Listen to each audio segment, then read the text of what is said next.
This is one of my old lights of many years ago. I think it was bought in the late 80s, early 90s, so it's probably about 35 years old, if not slightly older.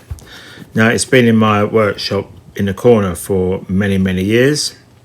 I haven't used it for quite some time.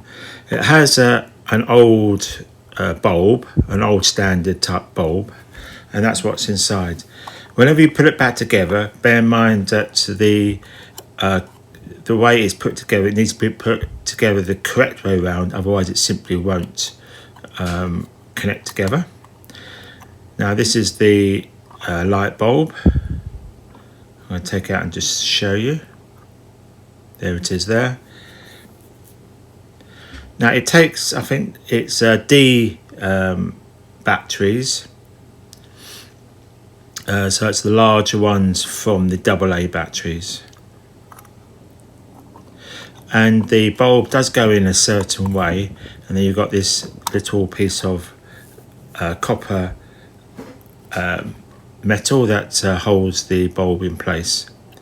Now, giving it a bit of a clean up. If you look inside, you can see it's quite rusty. I haven't cleaned any of that out at the moment. So that's it. Thank you for watching.